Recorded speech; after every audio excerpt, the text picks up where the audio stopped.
అదేవిధంగా మిత్రులారా, నిన్న బీజేపీ అధ్యక్షుడు రామచంద్రరావు గారు మాట్లాడుతూ ఈయన రేవంత్ రెడ్డి కాదు రేవంతుద్దీన్ అని చెప్పి నన్ను ముస్లిం పేరు మీద పిలిచిండు. సంతోషం. 100 సంవత్సరాల క్రితం బ్రిటిష్ వాళ్ళు ఉన్నప్పుడు బీసీ కులగణన చేశారు. 100 ఏళ్ల వరకు బీసీల లెక్కలు ఎప్పుడు ఈ దేశంలో చేయలే, ఏ రాష్ట్రంలో చేయలే. మహేష్ గౌడ్ గారు నేను అందరం అయిన తర్వాత బీసీ కులగణన చేయాల్సిందని 100 సంవత్సరాల సమస్యకు తెలంగాణ రాష్ట్రమే మొట్టమొదటిసారి మీ socio economic education employment and political caste సర్వేను మేము పూర్తి చేసినాడు. ఆనాడు మేము అధికారికంగా లెక్కలు ప్రకటించినప్పుడు మా మిత్రుడు మహేష్ గౌడ్ గారు ఒక మాట అన్నాడు, అయ్యా ఆయన పేరుకే రేవంత్ రెడ్డి కానీ ఇవాళ వారిని రేవంత్ గౌడు అని నేను అంటున్నా. ఈ రోజు ఎంతో గొప్ప పని చేసిండు మా బలైన వర్గాల లెక్కలు తీశాని మా మహేష్ గౌడ్ గారు ఆనాడు నన్ను రేవంత్ గౌడ్ అన్నాడు. నేను సంతోషంగా స్వీకరించిన. ఆ తర్వాత మాదిగా ఉపకులాల వర్గీకరణ సమస్య ఉన్నది. 40 ఏళ్ళు రావణ కాష్టంలాగా మండుతున్నది.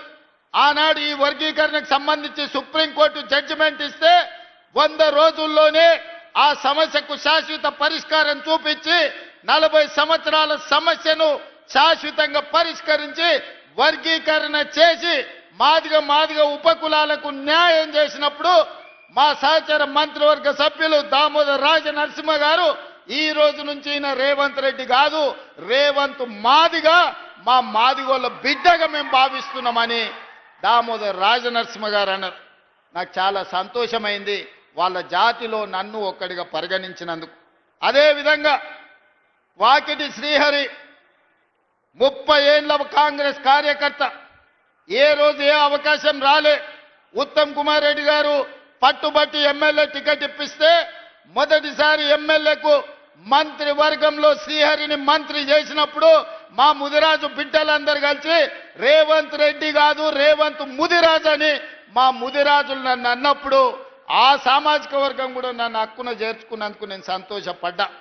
యువకుడు 35 సంవత్సరాల వయసులోనే పెద్దల సభకు అనిల్ యాదవ్ను పంపించినప్పుడు హైదరాబాదులో సదర్ నిర్వహించినప్పుడు యాదవ్ సోదరులందరూ రేవంత్ రెడ్డిని రేవంత్ యాదవ్ అని ఆ రోజు వేదిక మీద పిలిచినప్పుడు నేను గర్వపడ్డా. మా యాదవ్ సోదరులు కూడా నన్ను హక్కున చేర్చుకున్నారని.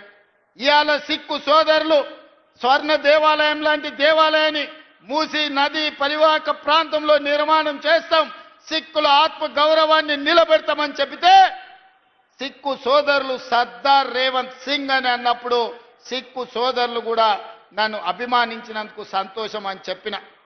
वैसे ही मैं कल मुसलमान के मीटिंग में गया, जगह जगह पे मुसलमानों के और 4% जो रिजर्वेशन हमने दिया 4% रिजर्वेशन बचाने के लिए हम लोग मेहनत कर रहे हैं.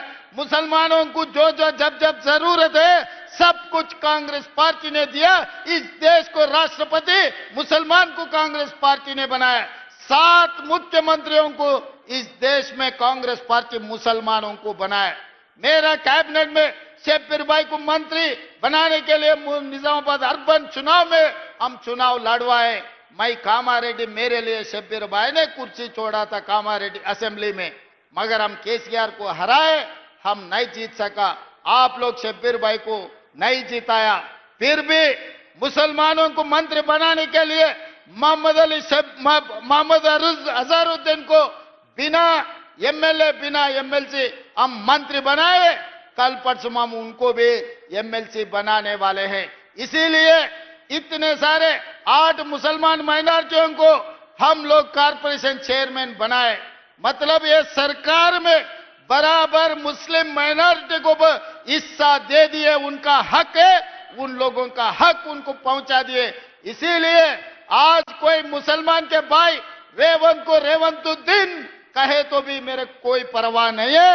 मैं इसको अच्छी तरीका से मैं स्वीकार करता हूं. भारतीय जनता पार्टी రామచంద్రరావు రేవంతుద్దీన్ అన్నావు కదా, నాకేం ప్రాబ్లం లేదు. రేవంత్ గౌడ్ అయినా రేవంత్ మాదిగైనా రేవంత్ ముదిరాజ్ అయినా రేవంత్ యాదవ్ అయినా సర్దార్ రేవంత్ సింగ్ అయినా లేకపోతే రేవంతుద్దీన్ అయినా నాకేమీ అభ్యంతరం లేదు. అన్ని కులాలను అన్ని మతాలను సమన్వయం చేసుకొని రాష్ట్రాన్ని పరిపాలించి రాష్ట్ర ప్రజలకు సంక్షేమాన్ని అమలు చేసి రాష్ట్రాన్ని అభివృద్ధి పదం వైపు